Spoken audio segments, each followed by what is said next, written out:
Jump off that exhausting hamster wheel and into balanced living with Dr. Marissa. Promise you joy in the mystery. Dr. Marissa, also known as the Asian Oprah. Her mission, to be a beneficial presence on the planet. Her purpose, to be your personal advocate to live, laugh, love, learn. Her life motto, don't die wondering. Take back your life with Dr. Marissa Pay. And welcome. You are tuned into Take My Advice, I'm Not Using It, Get Balanced with Dr. Marissa, the morning show here on KCAA, NBC News, and CNBC News radio station, AM 1050, FM 102.3, FM 106.5, and streaming everywhere. iHeartRadio, Spotify, Stitcher, Spreaker, Audible, Amazon Music, and more. Because I'm here on a happy 88 mission. 88 million more happy people in the next 8 years. Yes, that is my mission, and that's why I am here trying to get you to drink my rose-colored Kool-Aid, to look at the good things in life, bringing you news stories that highlight what is good about the world and the community and about great people. And today is no exception. I actually have a little clip that I covered when I went to the dedication of an Italian olive tree at the city of Fullerton.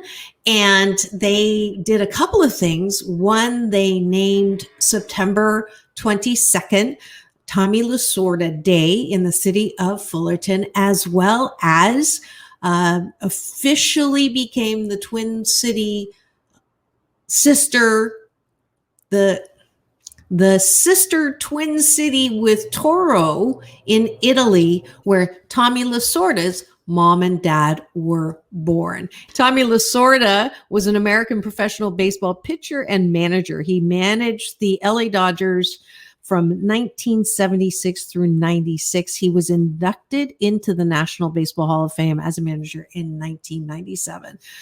Great man, left a huge legacy. And I not only got to get a soundbite with his daughter, I also got a soundbite with Michael Sosha. And I was kind of embarrassed because I didn't know exactly who he was.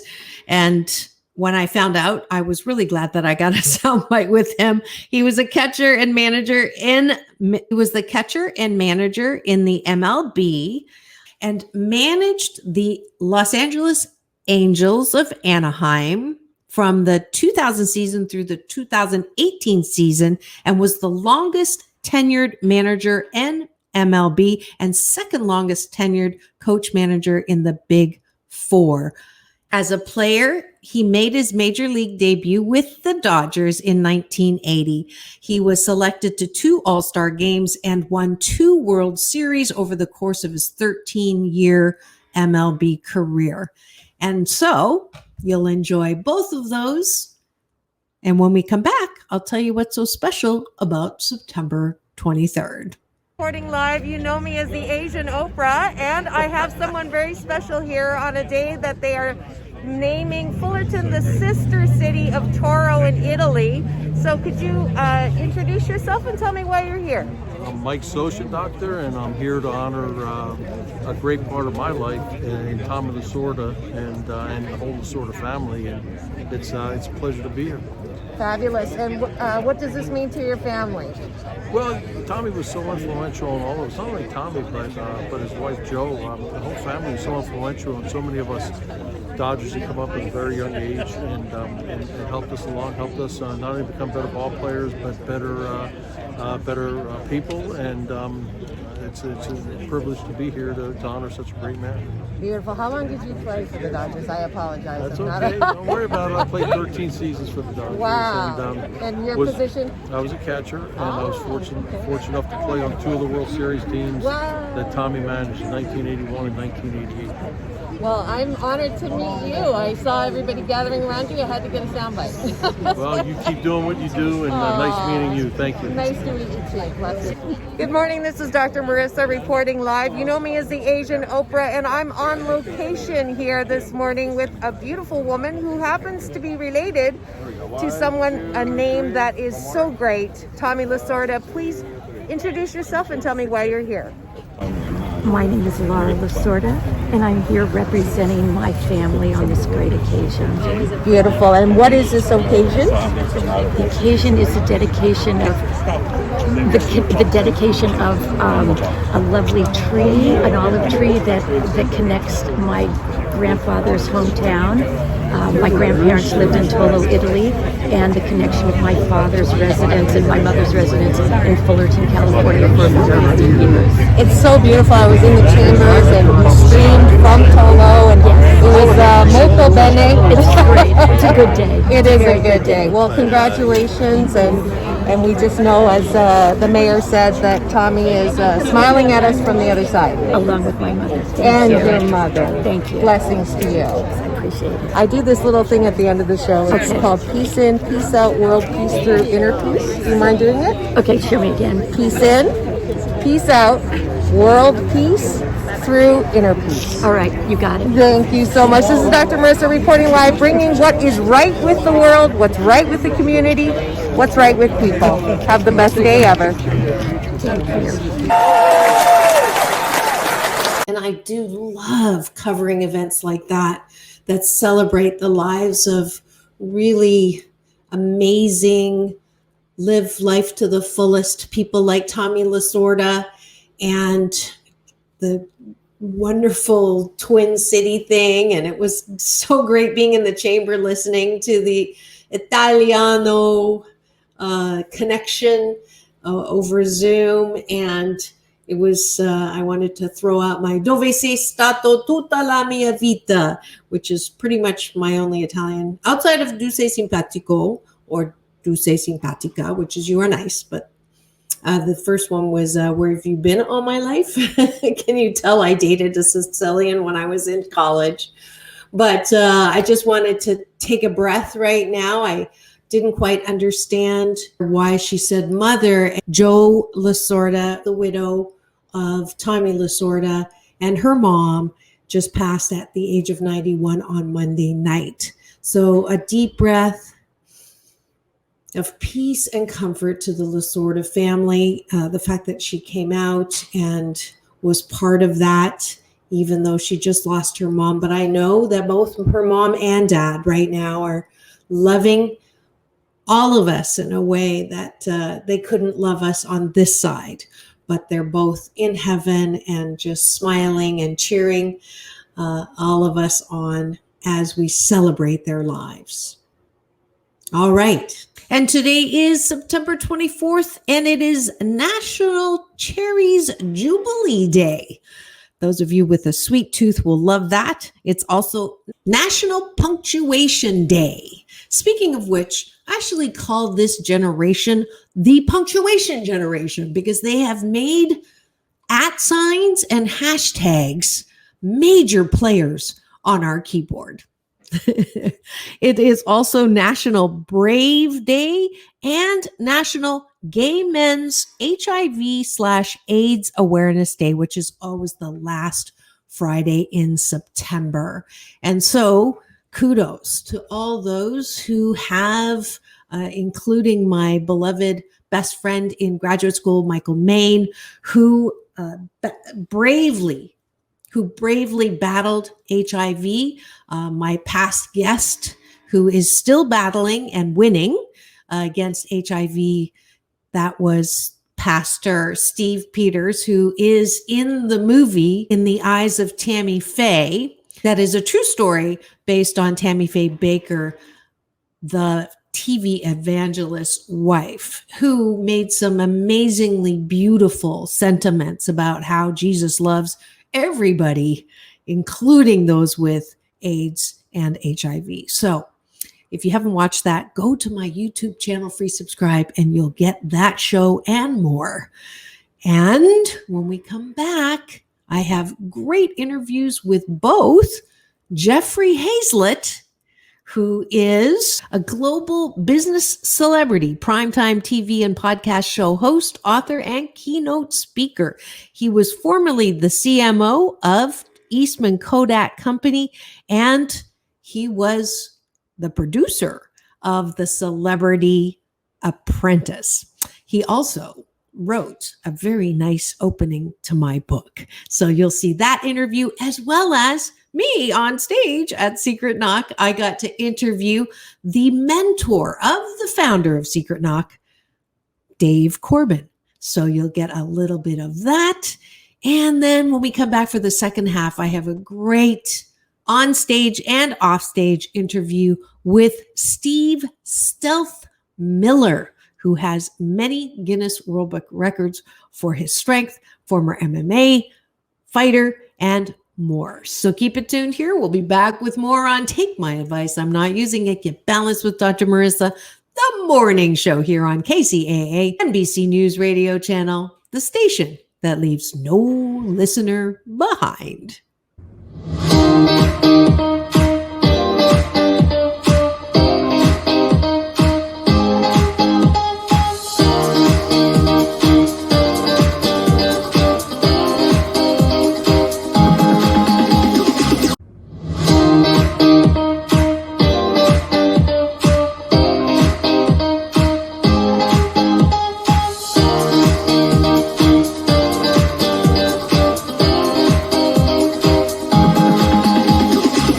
Take back your life with Dr. Marissa Pay.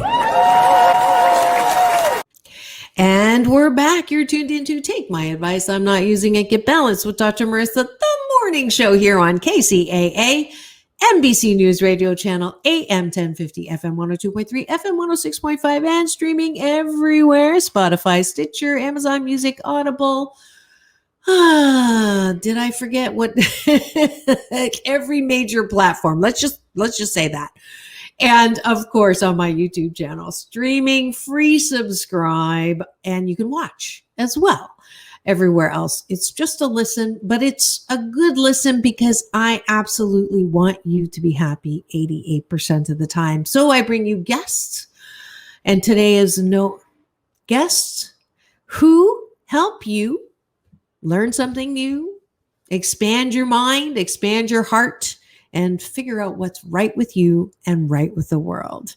And today's no exception. I have two interviews right now, and one is with Jeffrey Hazlitt, and second on-stage interview with Dave Corbin. All from Secret Knocks, the Yahoo Finance #1 event that you must attend. And I did. Enjoy.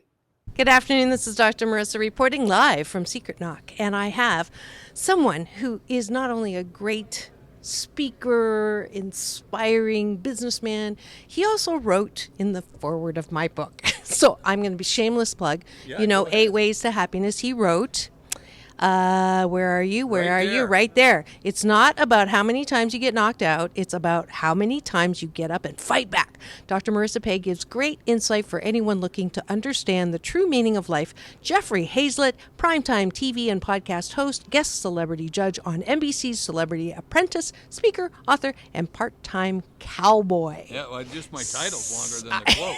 How about that? Well, I'm just delighted to catch up with you. We've been trying to get you on the show. You've been trying to get me on C-Suite Radio, but my NBC News radio station is now the #1 in the Inland Empire, and I'm the #1 morning host at 8 a.m. Awesome. Well, come. We'll add some more zeros to that, make it even bigger. That'd be good. I know. One of these days. But you were just on Greg Reed's stage, Yep. And you were talking about what makes or breaks people who are in leadership and understanding your brand and strategy. These days, people are out of business. They've lost their business because of COVID. They have lost their jobs. how can you still, have any positive hope for people out there right now? Well, not everybody's lost it, so let's be clear. I mean, the vast majority of businesses are still going, and for a lot of businesses, this was a boon time. It's changing the way we do business. Now, I know for a lot of restaurants it's been really tough, but a lot of restaurants have been booming as well. They went to foods that travel well rather than foods that you dine in. So, and you're starting to see different ways that people are going to configure restaurants in total different ways. So it's about a mindset that's always about adapt, change, or die. Now, it's tough to say those words in COVID, but truly that's the way it is about business all the time. And COVID just helped accelerate a lot of things. Days became weeks, weeks became months, months became years, in essence, for all of us. And so it taught us that we're going to have to change and we're going to have to adapt very quickly. So for someone who, let's say, lost their job, advice for them? Well, get back in. Let's go. Come on. There's a job shortage. There's a ton of people looking to hire people right now for more money, quite frankly. So there's going to be a real correction in the marketplace. We're going to see people who are really going to want to go back or start your own business. Get going. Do some side hacks. Do some side hustles. Nothing wrong with that. We're seeing a lot of that, and we're just seeing people be very innovative. I mean, right now, I just read, over a majority of the millennials are going to be doing project-based work, not working for companies. Project-based work, that's something. So why can't, if you've lost your job, start looking at that? So doing something on your own. What is the formula to know if you want to do entrepreneurial work? What kind of qualities do you need to have? Well, you're good at it. Can you make money at it? That's the key thing. And understand that you're an entrepreneur. You're a one-man, one-woman band. That's how you're going to start, and then you're going to add devout followers and eventually add skilled practitioners. So you're going to have to understand that, that 40-hour week is really 120. And even when you're very successful at it, you think Elon Musk works a 40-hour week? You think Bill Gates still works a 40-hour week? No. They work a lot longer than that, and that's what you have to do to put it in. And I'm not trying to be tough on the people who have lost their jobs by any means. Have compassion and everything for it. But hey, look, I don't want to say this, but no one died with the result of you losing your job. So then just pick yourself back. Let's get back, just like I said in your quote in your book. We're going to get knocked down. You're going to fail, and in business, you're going to make lots of mistakes. You're going to fail, but you're going to win a lot too. Right. What's the one thing that gets in people's way to get back up, and how do you get that? Easy one. You listen to voices. Somebody said to me, I was talking to a group of celebrities once about the brand of you, helping them talk about monetizing their brand, and sometimes they second guess themselves. They said, Jeff, what about those little voices in your head that tell you can't do it? I said, what voices? They said, those voices. I said, I know what you're talking about. I said, I stopped listening to them a long time ago. Stop listening to the voices. You're really good at what you do. I know you are. Everybody is. Otherwise, unless you just wake up every morning and says, I can't wait to be stupid. By and large, most people are really good at what they do. So go get doing what you do and do it well. Find the people that respect that, and you're gonna do well. Right. Yeah. So how do people find you, work with you? I know the C-suite. Look me up, Hazlitt, Hayzlett. There's only 6 of us, Jeff Hazlitt's, in the whole world. So I'm the one that is the eye candy. I'm the eye candy one. The rest are all cousins of mine. So they're, but Hayzlett. You find me at C-Suite Network, C-Suite TV, C-Suite Radio, C-Suite Book Club. That's what we do. Yeah. What's your next project? Continuing to help make other executives and other companies successful. That's what the C-Suite Network's all about, is a platform for trusted network and trusted executives to come together and be able to grow their businesses. That's what we do. Do you ever not feel motivated? Do you ever feel, and what do you do to get out of it? Look in the mirror. I mean, come on. You take the mirror test. The eye candy mirror? Yeah. Unfortunately, super chunky size. That's what I say.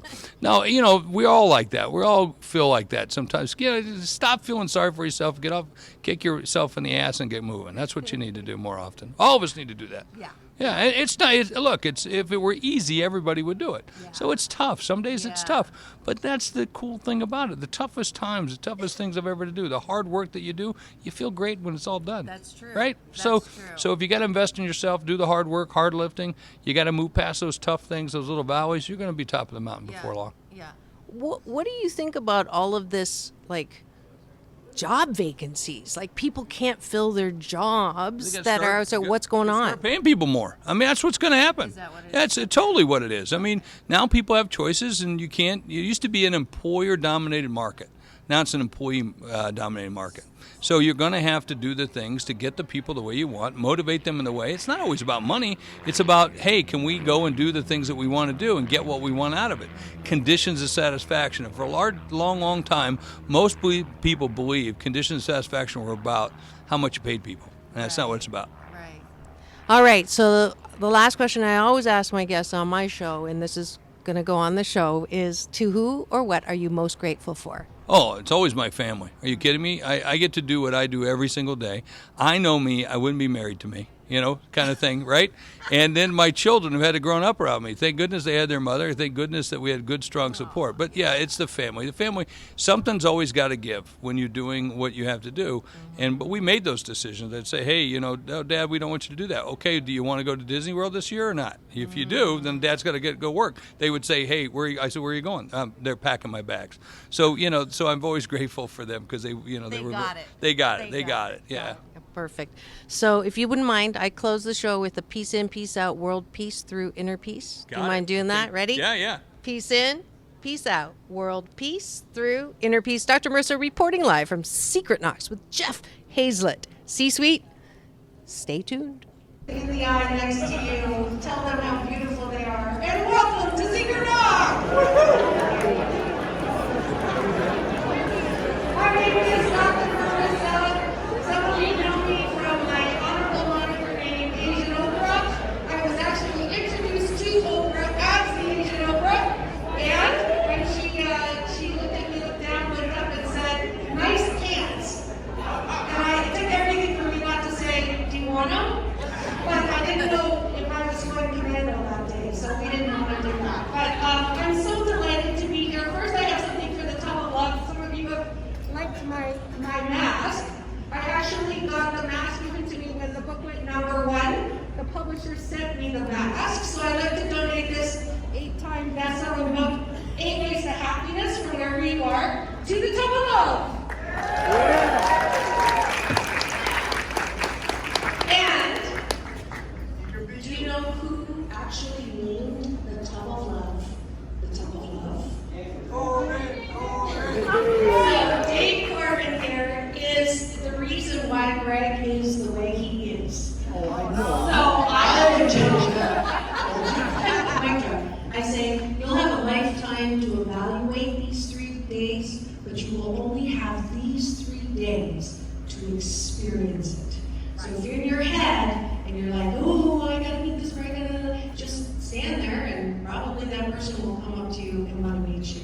It's called the present, a gift that David knows how to live in because he created Greg, who, no, he didn't create. No, but I did want to ask you. With his mom and it didn't mean just saying. But one of the questions somebody asked me to ask you was, when you first met Greg, and he asked you to mentor him, or maybe something like that, what was something that you helped him with to become who he is now? And it's called dirty laundry. Well, I can tell you the first thing I said was no effing way, but there were many things to work. And, would you agree that Secret Knock is a brand and has a brand? And would you agree that that brand is an extension of Gregory S. Reed? So, remember Hazlitt, you gave him a shower this morning, is that true? So I reminded him the importance of identifying one of the brand descriptors. How do you want to be described by others? Those are brand intended descriptors. And then we looked and saw how are you actually being described? And we would close the gaps there, you see? So I told him to illuminate, which is, you can't solve everything you face, but you can't solve anything unless you face it. And they teach him to face it, follow it, and fix it. And one of the things he needed to illuminate, well, that's the illuminate bottle, is his brand reputation. And so I wrote a book called Illuminate, on the positive power of negative thinking, which is where you go into the 2s, 3s, and 4s. And then I wrote a book called Preventing Brand Slaughter, because you're either building your brand or you're killing it. And then those 2 books got drunk one night and they gave birth to this book, which I'll be signing for you tomorrow. The Illuminated Brand. And so, what is your brand? Are you living it? That's being in brand integrity. Or are you killing it? And that's brand slaughter.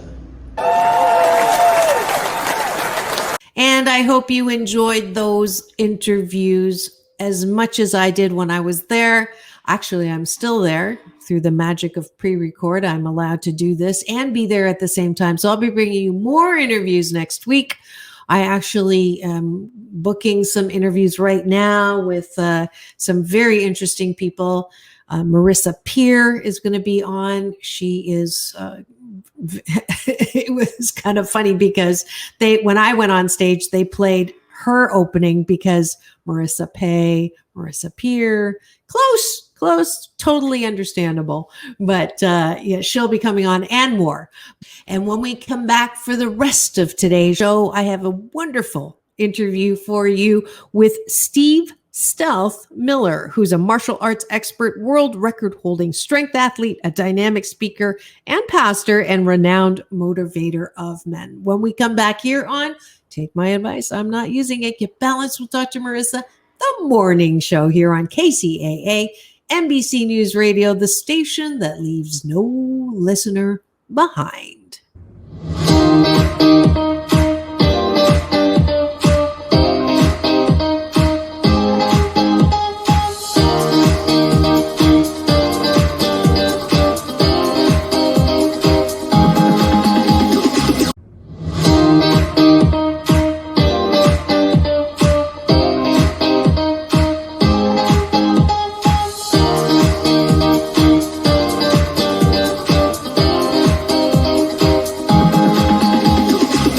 Take back your life with Dr. Marissa Pay. And we're back. You're tuned into Take My Advice. I'm Not Using It. Get Balanced with Dr. Marissa, the morning show here on KCAA, AM 1050, FM 102.3, FM 106.5, and streaming everywhere, all major platforms, and of course, on my YouTube channel. If you free subscribe, you'll get an alert every morning at 8 a.m. during the week to tune in to a show about hope and happiness. And you'll also get access to all 539 shows, but who's counting? And my red carpet playlist, which includes interviews with Halle Berry, John Travolta, Quincy Jones, and more. So make sure you tune in. Quincy Jones and more. So make sure you free subscribe there. And I'm so grateful. We're almost to that 250,000 mark of views. We're almost to the 250,000 mark of views. And for that, I am truly grateful. And without further ado, here is Steve Stealth Miller. Lead-ins touched. So I thought, all right.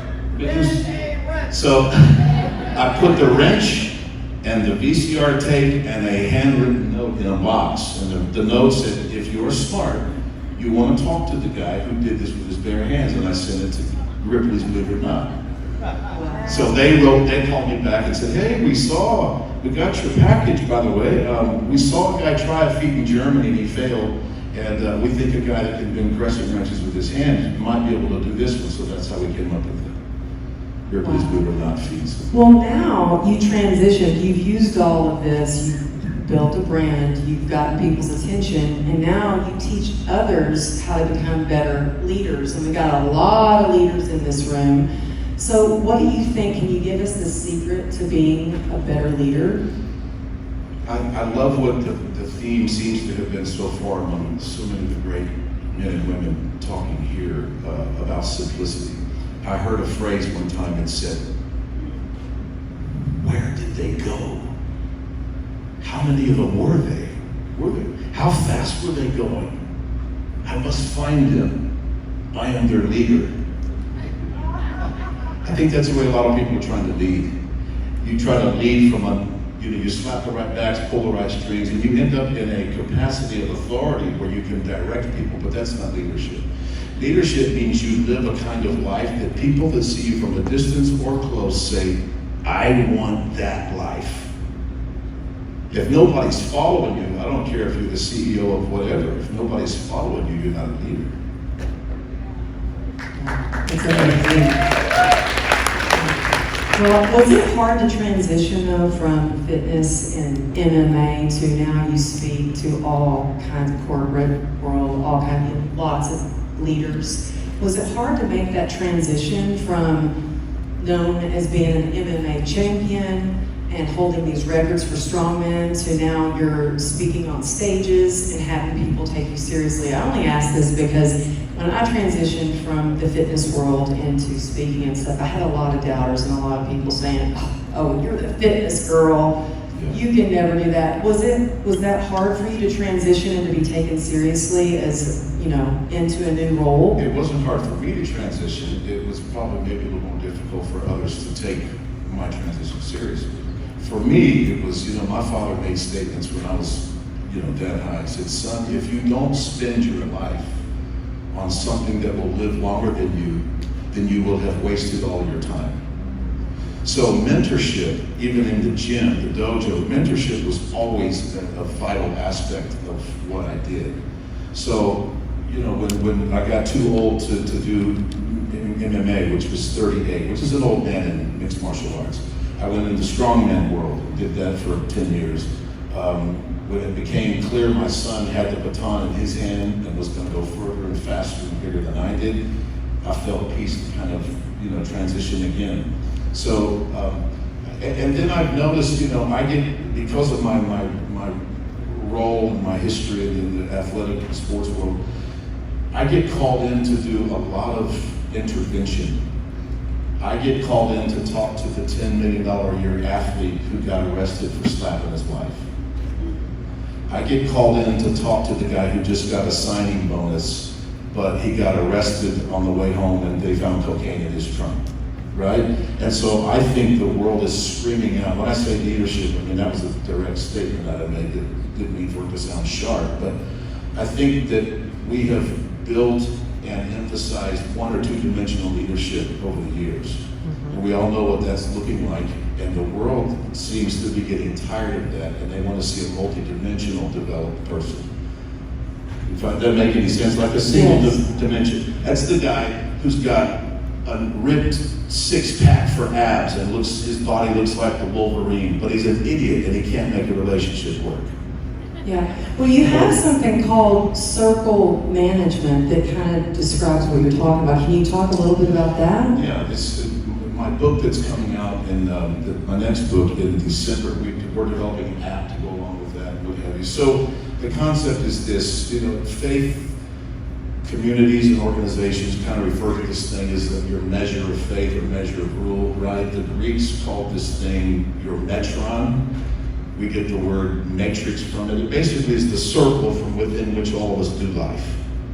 And the circle consists of these 7 virtues: spiritual, cognitive, emotional, family, social, fitness, and finance.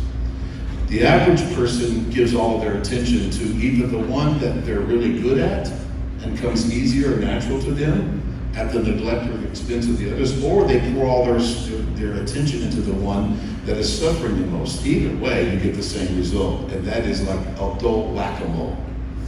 Yeah. Right? You get this one going and this is falling apart. Turn over here, this one's falling apart. Well, how do you find balance or alignment between all of those? Is it just being really aware? How do you do that? I think somebody said it a moment ago when they talked about patterns. We develop in our coaching sessions and systems, we've developed this systematic way of automating your life so that because you can't, who can think of there's so much pulling on you, my family, a job, make money, this, that, and the other. But if you could systematize your life in such a way where equal amounts of attention, time, and energy were being given to all 7 values simultaneously, the synergy of that creates this exponential growth in the entirety of your life, right? That's what we call having it all. I think you can have it all. You can get paid what you're worth, not just what you settle for. Be a great spouse, be a great parent, be in good shape, live long, have a good social life, and on and on. I love it. Who's ready to have it all? I'm ready to have it all. So you hold 5 world records for bending things, right? Strong men. Yeah. Did you ever go to a doctor to find out why you have the strength you do? Unofficially we've had like slang diagnosis, where there's a medical term for it that's that long, but it's basically the Superman gene is what they call it. My grandfather had it, my dad, I had it, my son has it, which it just involves we've been gifted with unusually strong tendons and ligaments, and add to that the fact that I can almost at will control burst of adrenaline. Wow. At the slightest bit of excitement. Like the one that the moms can pick up a car when the kid's under the, Okay. So that comes on me quick. Unfortunately, it doesn't settle down as quickly as it comes on. So it's the only downside of it is there's always a little bit of shaking. And, right. But I'll take it. Yeah. I think you should. Yeah. I think you should. So why I wanted to talk to you is I'm known for interviewing people who take their limelight and shine it in areas that are needing some help or spotlighting. And you retired from your strength, physical maybe, but you haven't retired from your desire to help people. So tell me about what you're doing now to help people and your organization. Well, our company's called Legacy 365, and we essentially, we work with 4 organizations, CEOs, high net worth people, on building systems and automated, life approaches that will it's like, an even distribution thing. So for that to make sense, I got to share that little tidbit. Yeah, please do. So the premise of it is like the Greeks, right? The ancient Greeks had a word, they called it your metron. It's where we get the word matrix from. The metron is basically the circle. Right. Everybody has one, and it's from within that circle that we live our lives. Everybody has their own circle, your world, your zone, whatever. That circle consists of 8 specific values: spiritual, intellect, emotional, family, social, fitness, and finance. And there's a vacuum of leadership in our world today. You want to say that again? Yeah, there's a tremendous vacuum of leadership. Yeah. And people are getting sick and tired of what I would call one-dimensional leadership. Yeah. And that is, you could do endless scenarios. Right. It's in the news every day. Yeah. Something to do with some government this guy, he corrupt. had it all together. He's intelligent, and he's walking around with the suit and the office and the title, and then we find out. Well, Cuomo's a great example of that. Our past president's an example of that. So So I don't want to get into politics or because it's rampant. Right, it really is. It's not just one party. And it's, it is. Right. Yeah. It's not so much because people's hearts are evil or they have bad intentions. It's they were given a flawed script. Right. And most people, the average person, will either turn all of his attention in that metron of 7 values to one thing. The one thing that's either comfortable and familiar to them and it's easier for them, or turn all their attention to the one they're lacking in. And it produces the same result, one or 2-dimensional leadership. Right. So, and I think that it is possible to have it all. Okay. You can be a healthy spiritual person. You can be a great spouse, a great parent. You can have a great social, circle and all those dynamics. You can get paid what you're worth and not just what you settled for. And you can be in good shape, and healthy. But not if you're going to do it trying to focus on one value at a time. It's like whack-a-mole. Right. That's a good analogy. So we develop systems that keep you from playing whack-a-mole. Okay. Yeah. I definitely have to look into that because, I get told all the time, oh my God, you've got it together, you have work that you love, you live in a place, you have great relationships, and the one area is I don't look like I do when I used to model. So it's like, well, but I don't want to spend 10 hours in the gym. Yeah, and so that's a good point too, because you have to develop these systematic approaches to life that are sustainable. Right. So I deal with clients all the time that, it's like, look, I don't have time for a gym membership and this, that, and the other. It's like, okay, fine. Then make some rules for yourself. When you go to the grocery store, find the parking spot that's the furthest away from the door. When you go to church, park as far away as you can. Make a rule when you walk out of your house, before you're allowed to get in your car and go to work, it's a walk around the block. When you get home, it's the same. There's 100 ways to accommodate that. But I do swim every other day. Yeah, that's a phenomenal activity, it really is. Yeah. But you can develop these systematic, now patterns. I understand what you're talking about by systematic patterns.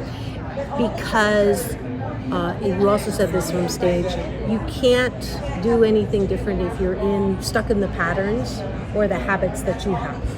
Yeah, we all believe in the stuff we hear about at these kind of events, and I'm here because I agree with it. But, but in context, like the universe owes you something. If you just think about it, you're going to get it, and all this kind of stuff. Well, there's measures of truth to that. Yeah. But at the end of the day, your desires, your passion, none of that will be able to overcome the outcomes of your patterns. Yes. Yeah. And so, in addition to embracing all these other things, you have to develop new patterns, and you got to stay committed to them, because you are what you do. Yeah. You are your patterns. For sure. Great point. Great. I call it gospel according to Nike. Just do it. Just do it. Just do it. So you're kind of on my show. You're not in my actual studio. You're on location. But I do ask the same question to all of my 538 shows and guests, and that is what, to who or what are you most grateful for? To who and what are you most grateful for? Well, to God, because He gave me things that I, number one, didn't have the wherewithal to choose. Gave me good parents. He helped me make choices. I wasn't smart enough to make those right choices. For example, I got married when I was 17. Wow. What 17-year-old kid knows how to go through all the criteria of a life mate and whatever? Yeah. But, next week will be 39 years for my wife and I. Wow, that's so awesome. Rather than single any of those out, let's just say, God, who graced me in areas that I wasn't smart enough to figure out. Well, I would say your recognition and gratitude is has to do also with what you have, because that to me is, our greatest tool in life to really have a beautiful life is to be grateful. And you are totally grateful. So I'm giving you a little credit. Your organization's name again, if anyone's interested in going and balancing out their life in the Legacy365.org. Legacy365.org. And stay tuned for more projects and books. We have a book coming out the end of this year that also, we have an app that's being developed with that. Oh, cool. To make systematizing one's life that much easier. We do a lot of it for you. That's super cool. It's going to be powerful too. That's super cool. Well, it's been a pleasure getting to know you. I feel like I know you. Thank you so much for I the do honor. this, absolutely. This is what I do when I end the show. It's called Peace In, Peace Out, World Peace through Inner Peace. Okay. See, I see you, right? That's right up your life alley. And I enjoyed your interviews today too. You interviewed one of my favorite people. Oh, thank Uncle you. Uncle Dave is an incredible guy. That's great. So you did a great job. Thank you. But you're a pro at this, as I'm discovering now. Hey, anybody that can interview Dave Corbin is, hello. Why do you think they asked me? Yeah. Anyways, this is Dr. Marissa. Isn't he delightful? I had such a good time interviewing him, and I hope you enjoyed it as much as I did. That's it for today's amazing version of Take My Advice. I'm Not Using It. Get Balanced with Dr. Marissa, the morning show here on KCAA, NBC News Radio, CNBC News Radio station, the station that leaves no listener behind. And this is Dr. Marissa reporting live from my living room during the pandemic, reminding you that it's all about balance. Peace in, peace out, world peace through inner peace. And have the best weekend ever. See you Monday.